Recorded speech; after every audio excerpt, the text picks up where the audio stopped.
요거는 PCP나 ISP가 먼저 아마 진행될 가능성이 높습니다. 그런 다음에 이것에 근거해서 할당이 이루어지냐, 아니면 할당이 이루어지고 난 다음에 계획을 세우냐. 이게 이제 사실은 굉장한 이슈예요.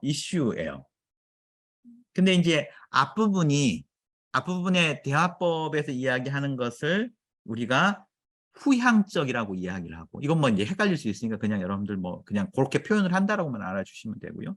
그 다음에 뒷부분, 이 사정법으로 되어 있는 것이 바로 전향적, 앞으로 계획을 향해서 지금 예산이 할당되는 그런 상황입니다. 근데 이제 여기는 보시면 아시겠지만 상당히 주관적일 수밖에 없죠. 여기는 상당히 객관적일 수 있습니다. 그렇죠? 여러분들 뭐 그 부분은 충분히 이해하실 수 있겠죠. 그다음에 이거는 상당히 이상적이죠. 이것은 현실적입니다. 그래서 공적 자금의 실현 가능성은 때문에 이것이 강조될 수밖에 없어요. 그렇죠? 공적 자금의 실현 가능성 때문에 이 부분이 강조될 수밖에 없습니다. 그다음에 이거는 굉장한 통계적 방법들이 들어오게 되고요. 결국 이것이 통계적 방법들이 계속 발전하면 알고리즘이 나오게 됩니다. 근데 알고리즘이 나오게 되면 상당히 비인간화돼요. PCP하고 거리가, 그러니까 이것이 나쁘다는 이야기가 아니라, 그러니까는 자기 예산이 얼마 할당되었다라는 것에 대해서 사실은 문제 제기하기가 굉장히 어려워집니다. 그렇죠? 그것을 가장 잘 이야기할 수 있는 변수들을 싹 집어넣었더니 당신의 예산액은 얼마야? 이렇게 이야기를 해버리면 뭐가 어디서 어떻게 내 예산이 그렇게 나왔는지에 대한 문제 제기를 하기가 굉장히 어려워지겠죠. 이제 그런 이제 특성들이 나타나게 되는데요.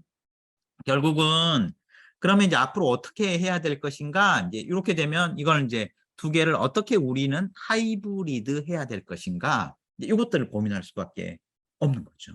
그렇죠? 이제 그런 방향으로 이 챕터를 여러분들이 읽으시면 상당히 흥미로울 수 있다, 저는 생각을 합니다. 이제 자기주도가 가지고 있는 기본적인 어떤 원칙이나 어떤 지향하는 지점들 두 축이 나타나게 되고, 그 두 축과 연결해서 예산을 할당하는 방법이 또 포지셔닝 되어 있죠. 그래서 이제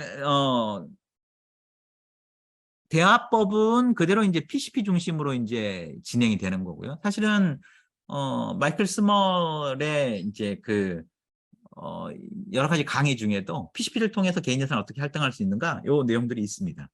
그렇게 되어 있는데요.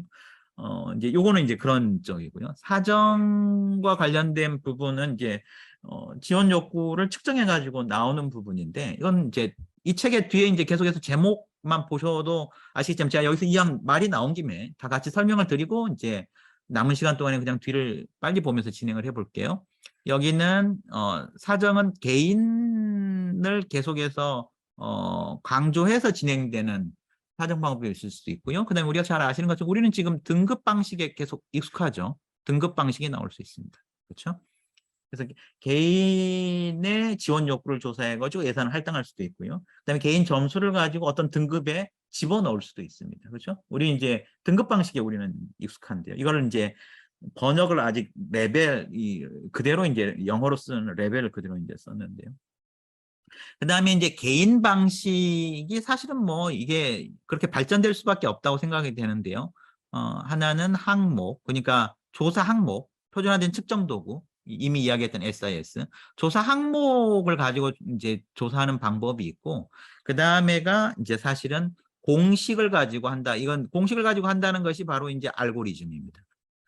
알고리즘에 의해서 쭉 집어넣었더니 이렇게 나왔습니다. 이게 점점 발전한 형태인 거죠.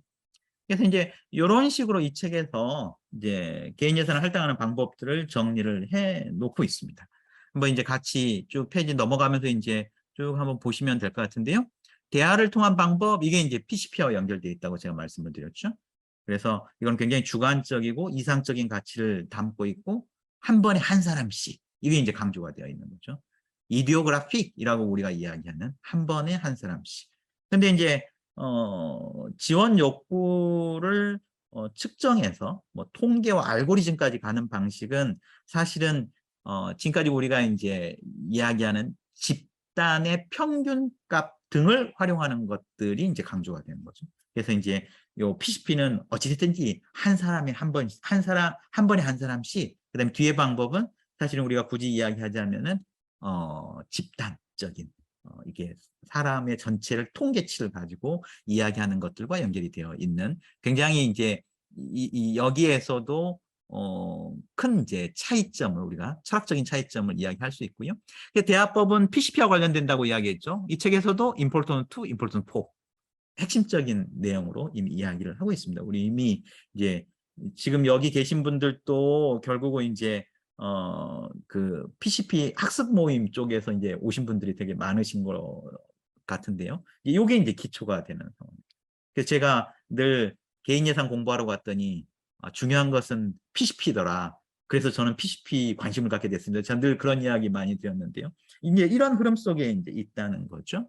그러면서 이 책에서 지금 이제 이야기하고 있는 것이 이 접근법은 최대한도로 사람 중심이라고 여겨진다.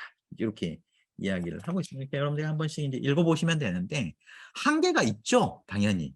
한계가 있을 수밖에 없습니다. 역시 매우 잘 훈련된 사회복지 실천 전문가가 필요하다. 그래서 이제 그냥 영어로는 소셜 워크라고 되어 있는데 제가 이렇게 번역을 했고요. 그 다음에 불가피한 판정상의 주관성이 개입될 수밖에 없다. 주관성이 나쁘냐? 이제 그건 저는 좀 사실은 입장이 다르기는 합니다. 그러니까는 객관성이라는 것은 사실은 여기서 이야기, 이게 좀 철학적인 이야기이기도 한데요. 정밀성을 강조하죠. 우리는 정밀하면 정확하다고 생각하는데요. 정밀함도 중요하지만 엄밀함도 중요합니다. 엄밀함. 그렇죠? 이게 사실은 아주 객관적인 차원에서 정확하게 수치를 나타냈다고 해서 그것이 과연 정확한 것인가?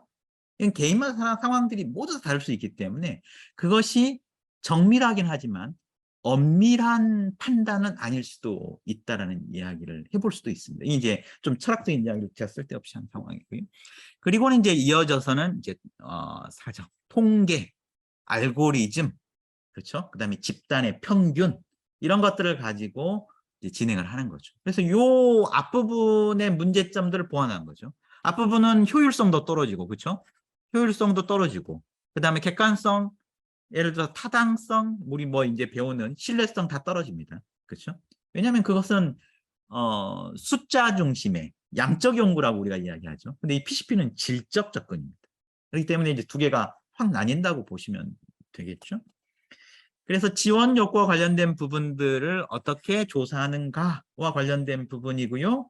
그다음에 지원 욕구를 조사하는 방법들은 여러 가지 것들이 있는데 사실은 지원 욕구 조사와 관련된 부분들도 뭐 설명을 할 수 있는 부분들이 많지만 일단 여기서는 그냥 가볍게 넘어가고 또 따로 우리가 공부할 수 있는 기회들도 있을 거라고 생각이 드는데요.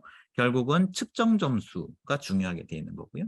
다양한 측정 도구들이 있습니다. 지원 욕구 관련된 부분에서. 근데 이제 이 책에서 이야기하고 있는 여러 측정 도구들도 여기 나와 있고요.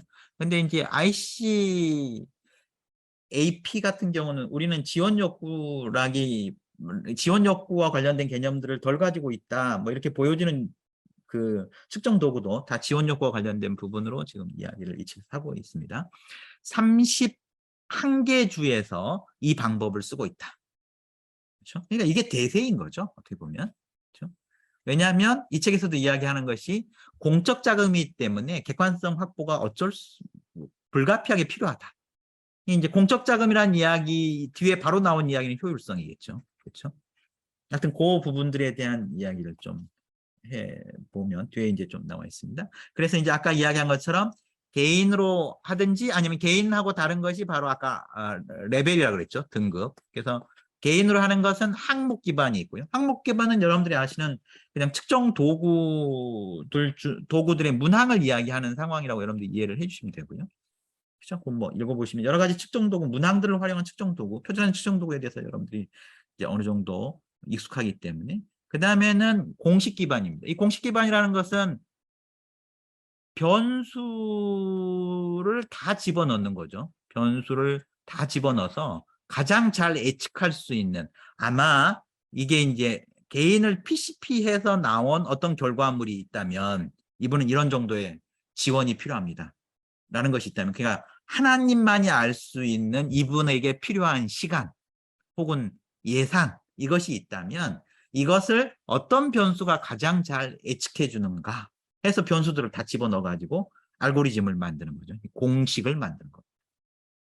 그러니까 이제 뭐 뒤에 보시면은 이제 나옵니다. 뭐 회귀 분석이 어떻고 뭐 이런 이야기들이 나오는데, 어, 여러분들이 이제 나중에 이제 좀 그것들은 또 눈여겨 보시면 좋겠고요. 굳이 여기서 이제 이야기할 수 있는 부분들이 플로리다주가 진행하고 있는 아이버젯, 이것을 소개를 하고 있습니다. 이게 상당히 이 알고리즘에 대한 부분들로 이게 이제 서울 장애인자립생활센터에서 시범 사업할 때는 호주의 아이캔을 가지고 있습니다. 그것도 똑같이 알고리즘으로 가지고 어떤 개인 예산을 예측하도록 그렇게 되어 있는 부분이죠. 그래서 이게 좀 발전해가지고 아까 플로리다주의 이제트 아이버젯 요 방식을 조금 설명을 해주고 있습니다. 한번 관심 있는 분들은 보시면 좋겠고요. 이게 이제 각각의 변수들의 가중치를 계산해내서 회귀 분석을 해가지고 그것들을 정교하게 예측해내는 그런 이제 모형들을 만들어내는 거죠. 그 다음에 위스콘신 주에서 쓰이고 있는 펑셔널 스크린이라는 것도 있다고 이야기를 하고 있습니다. 근데 이것이 여러 가지 단점들이 있을 수 있는데요. 내 것 개인 예산 잘못 측정된 것 같아요. 말하기가 어렵다. 그 외에 다른 부분들도 이제 있으니까 여러분들이 보시면 좋겠고요.